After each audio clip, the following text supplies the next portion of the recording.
Senhoras e senhores, tudo bem? Meu nome é Cassiano Lisboa, sou professor da matéria Teoria Geral do Processo.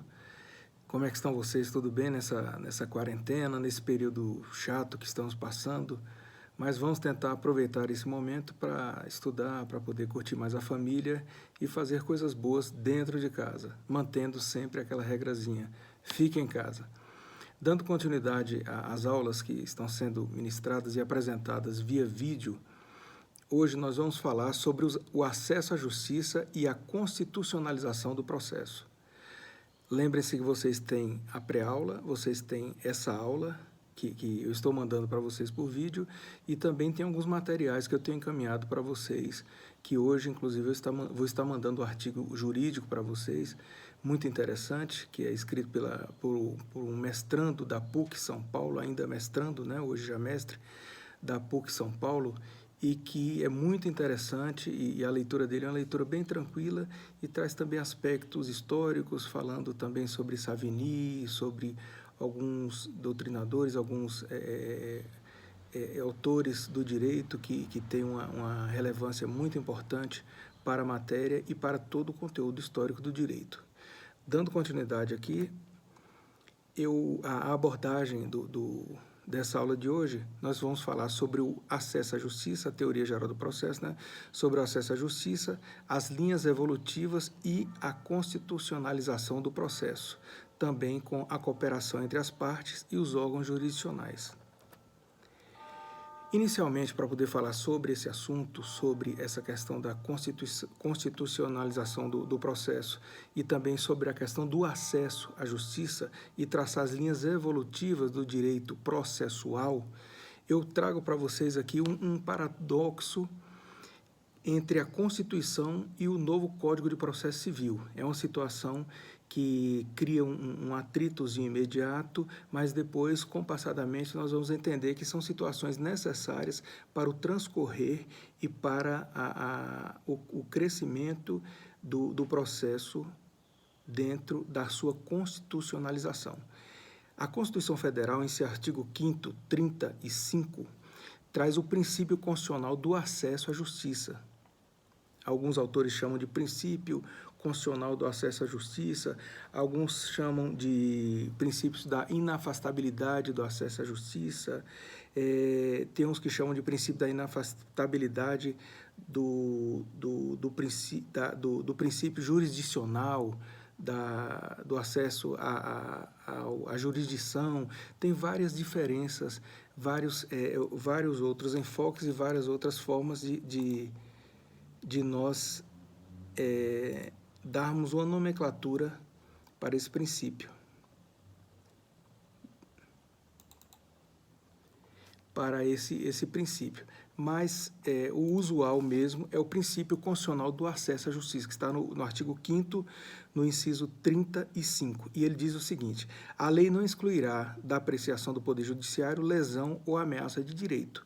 Então, a lei não poderá haver lei para excluir a apreciação do Poder Judiciário lesão, ameaça de direito, ou seja, o Poder Judiciário ele não pode se olvidar, ele não pode se afastar, ele não pode criar situações para não apreciar lesão ou ameaça de direito.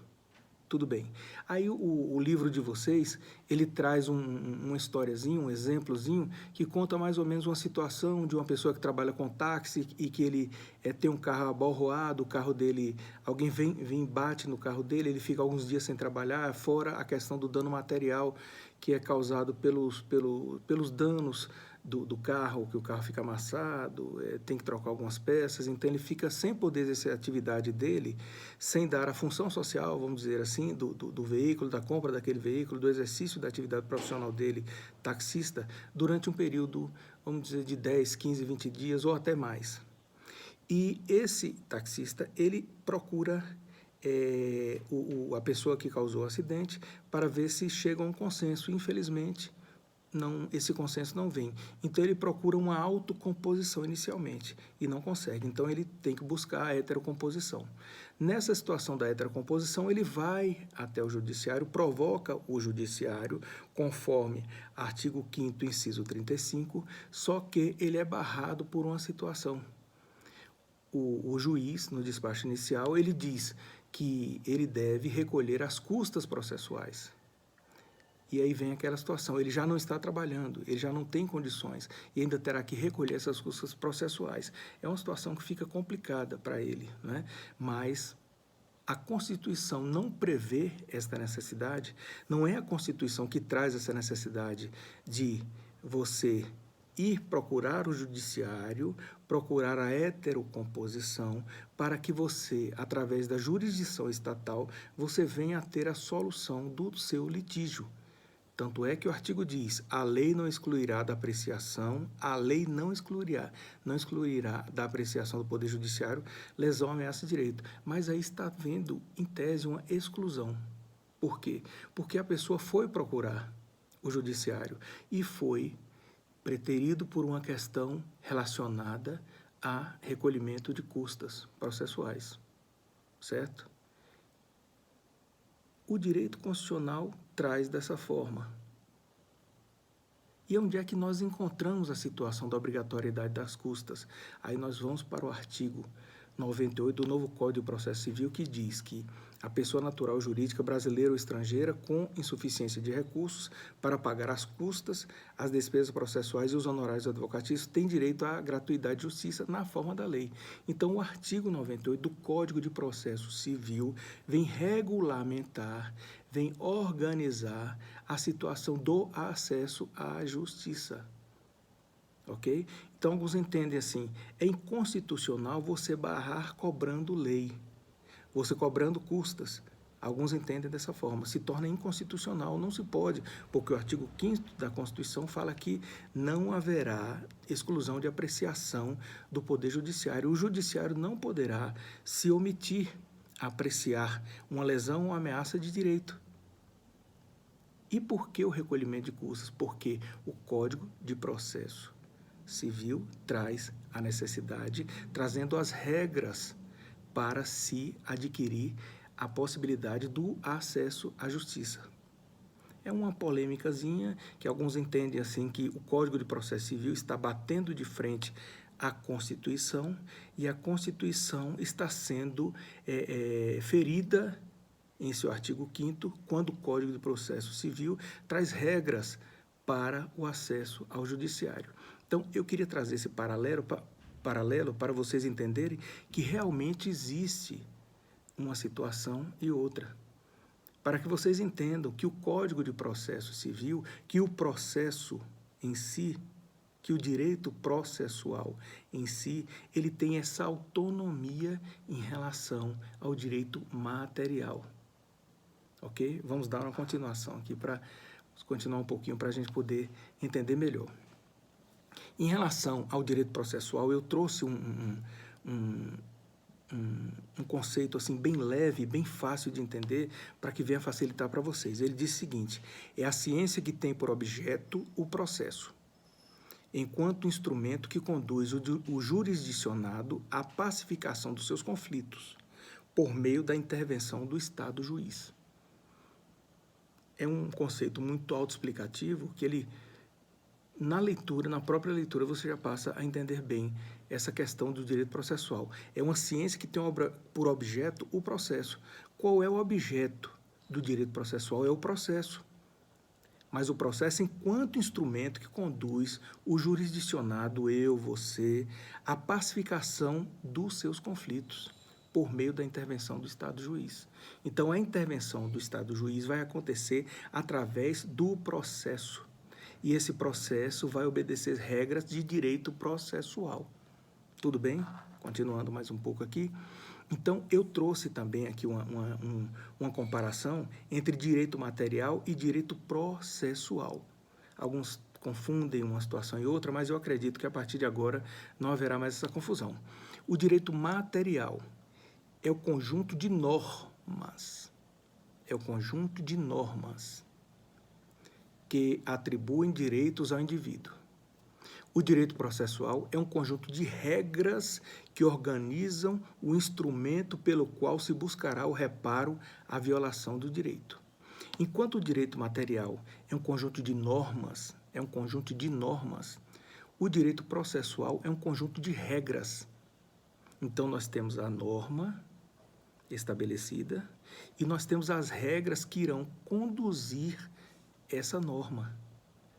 Eu tenho um direito A, mas para poder implementar esse direito A, eu preciso de regras. E essas regras é o direito processual que vai trazer. Então, eu tenho os meus direitos, eu tenho um direito A, mas para eu poder usufruir desse direito A, eu tenho que obedecer regras quando eu provoco a jurisdição estatal. Vamos andar mais um pouquinho? Outro conceitozinho para se entender processo, que eu trago aqui para vocês, que é bastante interessante, diz o seguinte, que relativamente à sua etimologia, a etimologia da palavra, o processo é uma palavra relacionada com percurso. Processo tem relação com percurso e significa avançar, caminhar para frente. Processo, então, significa, na etimologia da palavra, significa avançar, caminhar para frente. No âmbito do direito, um processo terá sua ação judicial, a sequência de atos definidos de acordo com a lei. Então, no âmbito do direito, um processo, a ação judicial do processo, ele é um conjunto de atos definidos de acordo com a lei, com o objetivo de alcançar um resultado com relevância jurídica. Vamos dar uma continuada também? E eu trago mais uma vez, dois conceitos para facilitar bem o entendimento do que é processo. Vamos lá, o primeiro diz o seguinte: processo é o vínculo posto à disposição dos cidadãos para levar sua ação ao Poder Judiciário, visando a obter desde uma resposta sobre determinada pretensão resistida. É o veículo posto à disposição do cidadão. Então, é uma situação que possui uma natureza subjetiva. É uma faculdade utilizar ou não o processo para a solução da sua pretensão resistida.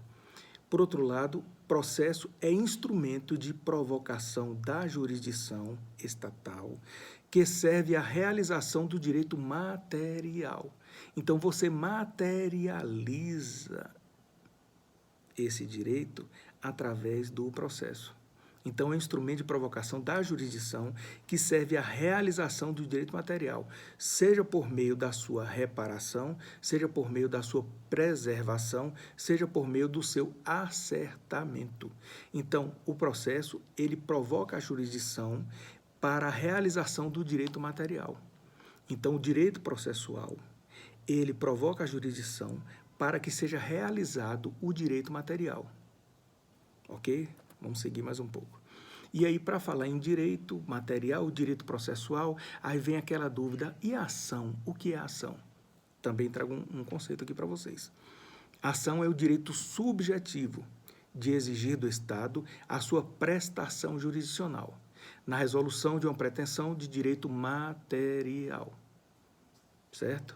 Então, para entender melhor, é um direito subjetivo exigido ao Estado para que o Estado venha prestar aplicar a sua prestação jurisdicional para uma pretensão de um direito material. Então, a ação é uma forma de você provocar o Estado para que você venha a ter garantido o seu direito material. Vamos entender que nós estamos falando em direito material e não em direito processual, material. O direito de ação é uma característica do direito material de reagir a uma violação de direitos e é autônomo em relação ao direito material violado. É sempre processual porque é através do processo que ele se exerce. A ação ela é sempre processual porque é através do processo que ela vai exercer. Inclusive, a ação está dentro do direito processual, que é uma das formas, é a forma de se buscar a solução do seu direito material. Ok? É um pouco confuso, mas nós vamos chegar lá. E agora eu trago para vocês as correntes que existem e que estudam a evolução do direito processual civil. Né? Tem a primeira corrente, que é uma corrente mais antiga, que é um doutrinador, um autor espanhol, assim, muito conhecido, que é o Niceto Alcalá Zamora e Castilho, que ele divide em 5 5 fases da evolução do direito processual civil. Esse Niceto Alcalá Zamora e Cacílio, ele é de uma linha muito importante, porque ele escreveu mais de 15 livros, e esses livros que ele escreveu, todos foram voltados para o direito processual. Todos foram voltados para o direito processual. E ele se tornou conhecido também porque, além de ser bastante provocador dessas situações processualistas, ele era filho, que ele faleceu em 1985, ele era filho do primeiro presidente da Segunda República Espanhola. Então, assim, era uma pessoa que gozava tanto do prestígio acadêmico e também passou a ficar conhecido por essa situação, por ser filho de presidente. Então, ele traz o período primitivo, que são essas fases, ele traz a escola judicialista, o praxismo, o procedimentalismo e o processualismo científico. Certo? Ele faleceu em 1975. E nós temos o nosso Dinamarco, Cândido Rangel Dinamarco, que ele traz as fases do direito dividida em 3 momentos, que é o período sincrético, o autonomista e o período instrumentalista, que esse instrumentalista, inclusive, é o período que nós vivemos hoje, e tem um doutrinador nosso aqui muito conhecido, muito preparado, baiano, Fred Dias Júnior, que ele traz um 4º período, uma 4ª fase, que é a fase daquela constitucionalização do processo, que nós vamos ver um pouquinho mais à frente. Vamos continuar aqui. As fases evolutivas de Dinamarco, que é o Cândido Rangel Dinamarco, essa fase evolutiva, na visão dele, é, na verdade, um conjunto também das outras fases que foram faladas anteriormente pelo Niceto Alcalá. Então, assim, ele traz de uma forma mais enxuta, uma forma que eu acho até mais fácil de se entender, todos os aspectos que foram observados por Niceto Alcalá no momento em que ele trabalhou essas fases, no momento em que ele escrevia sobre essas fases evolutivas. Então, o Dinamarco, ele traz a fase sincrética, a fase autonomista, que também é chamada de conceitual, e a fase instrumentalista. A fase sincrética, ele mescla o período primitivo, a escola judicialista e o praxismo do Alcalá.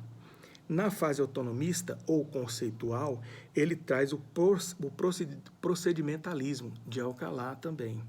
E na fase instrumentalista, ele traz o procedimentalismo e o processualismo científico, também de Alcalá. Na fase sincrética, o processo ele passa a ser entendido como simples meio para realizar o direito das partes. Então, o processo, ele não possuía aquela força vinculante que possui hoje o processo, e ele, na verdade, ele existia apenas para realizar o direito material. Ele somente existia para realizar o direito material, e nada mais que isso, né?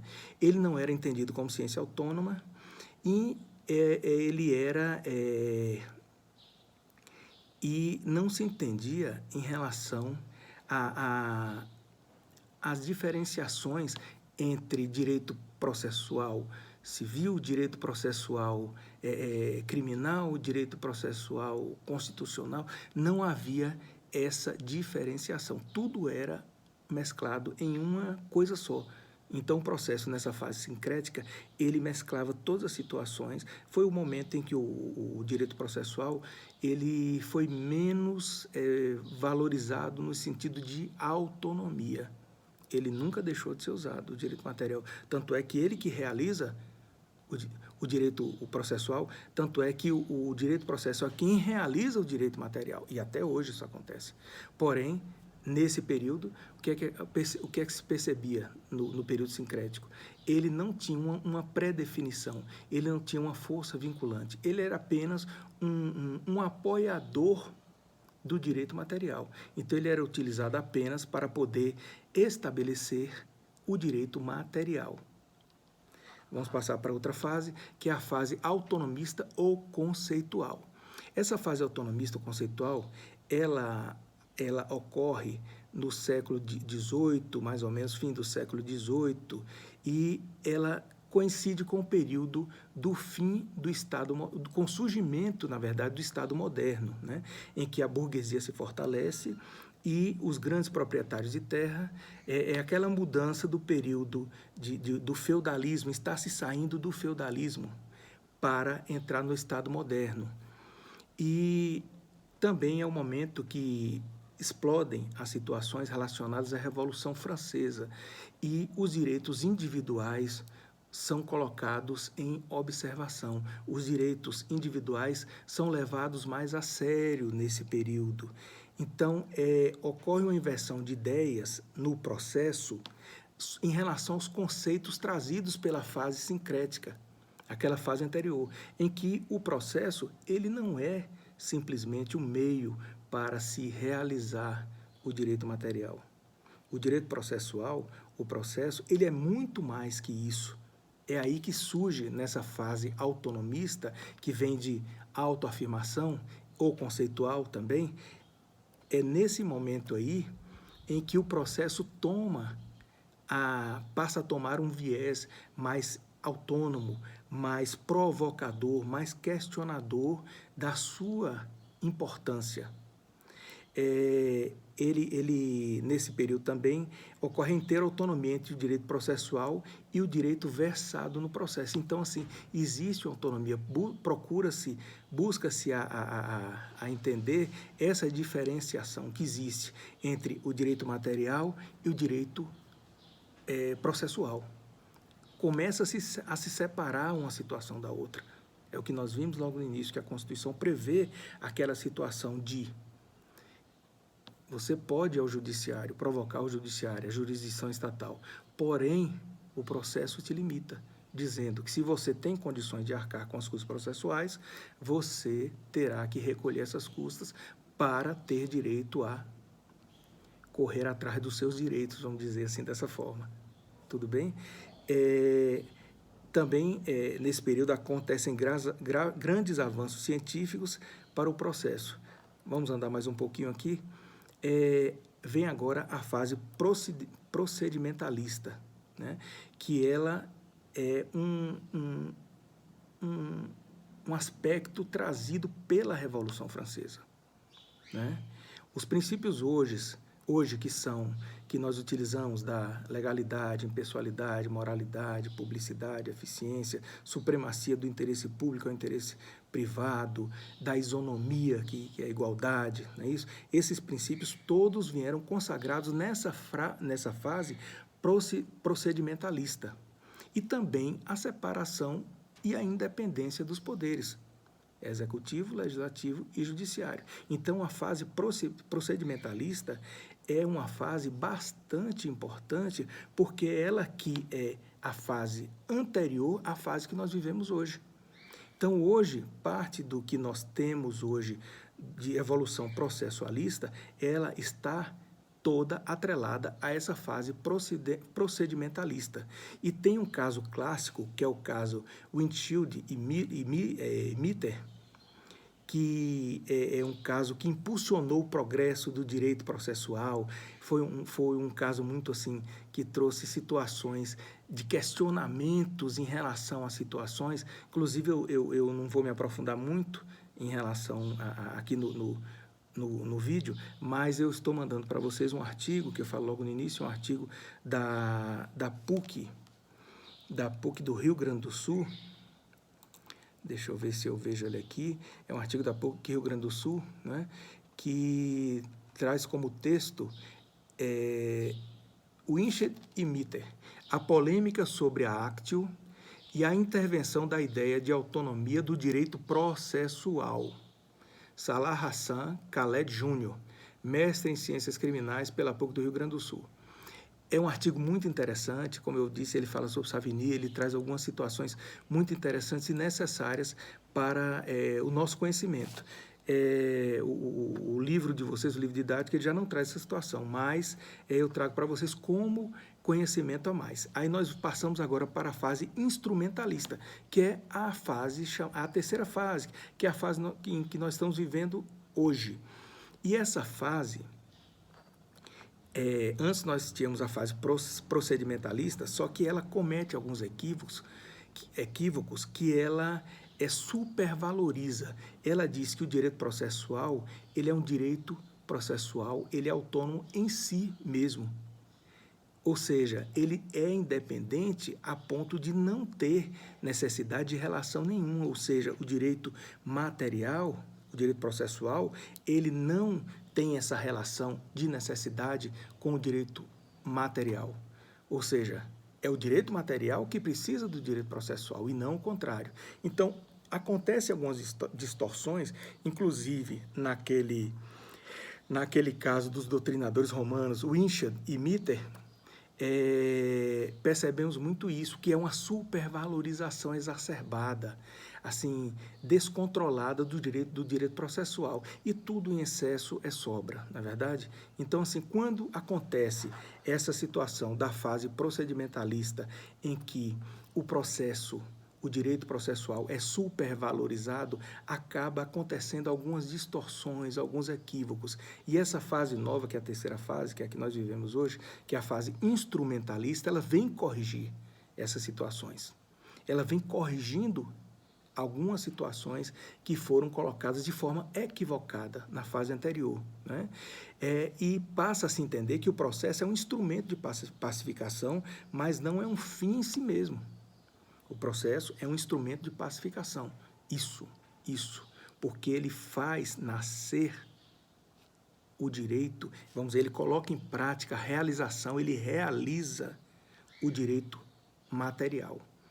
E então se torna um instrumento de pacificação social. Mas ele não é um fim em si mesmo. Então nós não podemos confundir o que a fase anterior confundia, achando que o processo é um fim em si mesmo. O processo é autônomo e não precisa mais de nada por isso. Passa-se a entender também que o direito material e o direito processual são autônomos, porém atuam de forma conectada. Atuam de forma conectada. Ou seja, o direito material, para existir, ele precisa da legislação, né? O princípio da legalidade, né?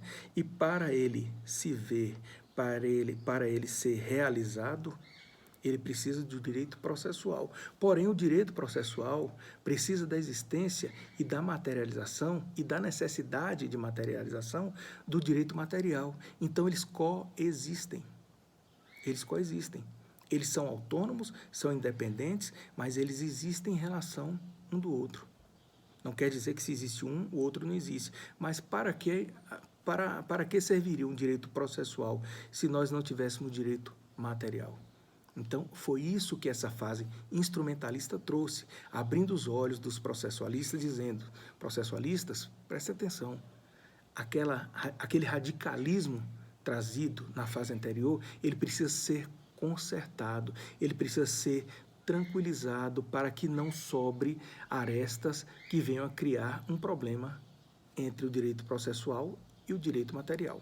E aí é que eu falo que tem a quarta fase, que é a fase do Fred Didier Júnior, que ele traz como quarta fase uma fase que ele batiza com o nome de neoprocessualista, em alusão ao constitucionalismo, né? E tem um outro autor também, Carlos Alberto Álvaro de Oliveira, que traz como sendo uma nova fase também, a quarta fase, chamada de formalismo valorativo. Formalismo valorativo. Vamos lá, vamos dar continuidade? E aí nós entramos agora no momento da constitucionalização do processo, que é praticamente a nossa conclusão. O artigo 1º da Constituição, ele diz o seguinte: o processo civil, do Código de Processo Civil, ele diz o seguinte: o novo Código de Processo Civil, ele diz o seguinte: o processo civil será ordenado, disciplinado e interpretado conforme os valores e as normas fundamentais estabelecidos na Constituição da República Federativa do Brasil, observando-se as disposições deste Código. Então, o processo civil, o novo Código de Processo Civil já traz essa situação de constitucionalização do processo. As regras do processo, do direito processual, elas estão sendo apresentadas no novo Código de Processo Civil, porém, essas regras precisam ser basiladas, precisam ser alicerçadas, precisam obedecer às normas fundamentais estabelecidas na Constituição da República Federativa do Brasil. Então, nós passamos a contextualizar o Código de Processo Civil novo de acordo com a Constituição. Então, essa é uma das correções que essa terceira fase traz, quando se faz essa constitucionalização, porque o direito processual ele era autônomo anteriormente, ele era independente, ok? Continuando aqui, mais um momento que nós trazemos aqui, o Fred Didier, a inteligência do nosso Fred Didier, ele diz o seguinte: a constitucionalização do processo pode ser constatada em duas dimensões. Na incorporação de normas processuais nos textos constitucionais, olha, e no ponto de vista em que as normas infraconstitucionais são concretizadoras das disposições constitucionais. Olha que interessante. Olha que interessante, né? Fred Dias Júnior, viu que ele está à disposição de vocês nas plataformas AVA, na plataforma AVA da Faculdade Pitágoras. Vamos dar continuação aqui. Eu trago também um quadro comparativo entre a Carta Magna, que é a nossa Constituição Federal, e o novo Código de Processo Civil. A nossa carta traz o seguinte: todos são iguais perante a lei, sem distinção de qualquer natureza, garantindo-se aos brasileiros e aos estrangeiros residentes no país a inviolabilidade do direito à vida, à liberdade, à igualdade, à segurança e à propriedade nos termos seguintes. Aí, o inciso 55 diz o seguinte: aos litigantes em processo judicial ou administrativo e aos acusados em geral são assegurados o contraditório e a ampla defesa com os meios e recursos a ela inerentes. Certo? Aqui dentro está o princípio da ampla defesa e do contraditório. Está aqui dentro. E o que é que traz o novo Código de Processo Civil? Ele diz o seguinte: não se proferirá decisão contra uma das partes sem que ela seja previamente ouvida. Não se proferirá decisão contra uma das partes sem que ela seja previamente ouvida. Isso é o direito ao quê? Aí um princípio, que princípio é esse? É um princípio que está atrelado ao artigo 5º, que é também o da ampla defesa do contraditório. É um resquício da Constituição. Isso é a Constituição influenciando as regras do processo. Então, a Constituição, quando traz esse princípio da ampla defesa do contraditório, as próprias regras do direito processual, do novo Código de Processo Civil, atendem a esse chamado da Constituição e trazem no seu bojo, no seu conteúdo, regras iguais, só que escritas de forma diferente. Vejamos novamente o artigo 9º. Não se proferirá decisão contra uma das partes sem que ela seja previamente ouvida. Ou seja, a pessoa precisa tomar conhecimento dessa decisão para que ele possa exercer o direito à ampla defesa ao contraditório. O artigo 10 traz o seguinte: o juiz não pode decidir em grau algum de jurisdição, entre vírgulas, com base em fundamento a respeito do qual não se tenha dado às partes oportunidade de se manifestar, ainda que se trate de matéria sobre a qual deva decidir de ofício. O juiz, ele obedece às regras impostas pelo novo Código de Processo Civil, pelo Código de Processo Civil, pela Constituição. Porém, ele pode, de ofício, tomar decisões sem dar oportunidade à outra parte, a parte que vai, vamos dizer assim, ser beneficiada ou não vai ser beneficiada com aquela decisão do juiz. Ele pode dar uma decisão de ofício, sem precisar ouvir as partes. Mas o Código traz, querendo trazer essa questão da transparência, a questão da ampla defesa, da questão do contraditório, dizendo que o juiz não pode decidir em grau algum de jurisdição, com base em fundamento, a respeito do qual não se tenha dado às partes a oportunidade de se manifestar. Essa manifestação é a ampla defesa. Essa manifestação é a ampla defesa. Aí vamos agora para o artigo 11º, todos os julgamentos dos órgãos do Poder Judiciário serão públicos, princípio da publicidade, e fundamentadas todas as decisões sob pena de nulidade. E o artigo 335 diz: o réu poderá oferecer contestação por petição no prazo de 15 dias, cujo termo inicial será a data, e o artigo continua. Então, a Carta Magna, a Constituição, traz regras em seu artigo 5º que o novo Código de Processo Civil, o Código de Processo Civil, e vai chegar um momento que a gente já não vai falar mais novo código, mas o Código de Processo Civil abraçou. Nós temos a Constituição de 1988 e esse código agora é de 2015. Então, ele abraçou as regras constitucionais e isso é a constitucionalização do processo. Então, o processo que antes, desde da primeira fase, ele era autônomo, era entendido como autônomo, como individualista, que ele era independente, ele era em si, ele passa a obedecer às regras e trazer no seu bojo, no seu conteúdo, o respeito às normas constitucionais, traduzindo as mesmas, trazendo as mesmas para o seu bojo, de forma diferente, com escrita diferente, porém positivadas da mesma forma e garantindo os mesmos direitos, atrelando o Código de Processo Civil à Carta Magna. Espero que vocês tenham entendido. Foram 36 minutos aqui de aula, mas espero que vocês tenham gostado. Qualquer dúvida, eu quero que vocês mantenham contato para poder conversarmos melhor. Eu vou estar postando na plataforma AVA e também no Facebook esse vídeo. Vou estar mandando para vocês os slides e vou estar mandando para vocês também o artigo que eu falei da PUC. Um abraço a todos, sucesso aí para todo mundo. Um abraço, boa tarde.